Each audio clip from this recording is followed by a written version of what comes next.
ৰহাৰ চাপৰমুখ বেবী হানচাৰিয়া উচ্চতৰ মাধ্যমিক বিদ্যালয়ত ৰহা আঞ্চলিক ছাত্ৰ সন্থাৰ উদ্যোগত নুপুৰ নৃত্যকলা কেন্দ্ৰৰ সহযোগত 7 দিনীয়া গ্ৰীষ্মকালীন নৃত্য আৰু যোগৰ কৰ্মশালা আৰম্ভ হৈছে। উক্ত অনুষ্ঠানৰ আৰম্ভণিতে কণ কণ নুপুৰ নৃত্যৰ ছাত্ৰীসকলৰ দ্বাৰা সৰস্বতী প্ৰাৰ্থনাৰ নৃত্য পৰিৱেশন কৰাৰ পিছতেই গুৰু বন্দনা কৰি ওমকাৰ ধ্বনিৰে যোগ ব্যায়াম কৰি নুপুৰ নৃত্যকলাৰ প্ৰশিক্ষক চিমি ৰাজবংশীৰ পৰিচালনাৰে নৃত্য প্ৰশিক্ষণ দিয়া হয়।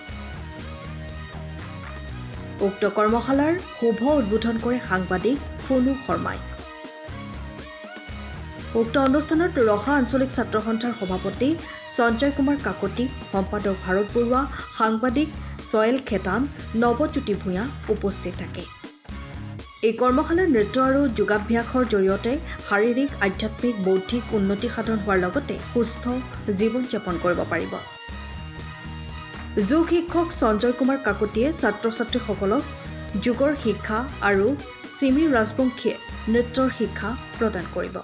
আমাৰ নুপুৰ নৃত্যকলা কেন্দ্ৰ আৰু ছাত্ৰ সন্থা ৰহা আঞ্চলিক ছাত্ৰ সন্থাৰ সহযোগত আমাৰ যি গ্ৰীষ্মকালীন নৃত্য আৰু যোগৰ কৰ্মশালা অনুষ্ঠিত হৈছে, আজিৰ পৰা শুভাৰম্ভণি হৈছে।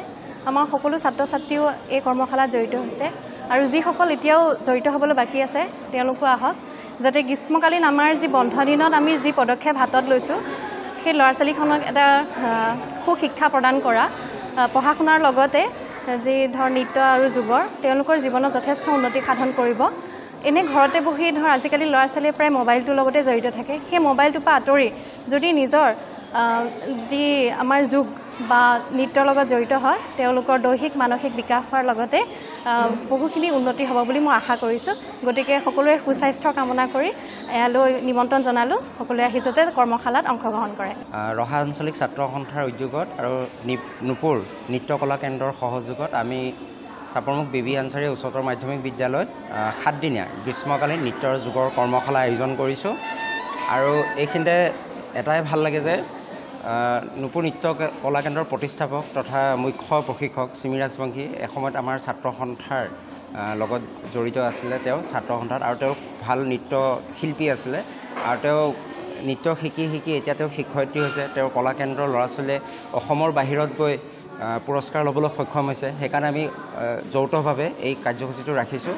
আৰু আমাৰ উদ্দেশ্য এটাই যে গৰমৰ বন্ধত, গ্ৰীষ্ম বন্ধত ল'ৰা ছোৱালীবোৰ যাতে ঘৰতে সোমাই নাথাকে, ওলাই আহি নৃত্য হওক যোগৰ বিষয়ে এটা ধাৰণা ল'ব পাৰে, এটা শিক্ষা ল'ব পাৰে আৰু তেওঁলোকে যাতে আজৰি সময়ত অন্য বেয়া দিশত নগৈ এটা ভাল কামত গৈ তেওঁলোক যাতে সমাজৰ সুনাগৰিক হৈ সমাজত প্ৰতিষ্ঠিত হ'ব পাৰে। ৰহা আঞ্চলিক ছাত্ৰ সন্থা তথা নুপুৰ নৃত্য কলা কেন্দ্ৰ আমাৰ সেয়াই কামনা। সময়ৰ খবৰ সময়ত পাবলৈ ফ'ল' কৰক টাইম অফ আছাম।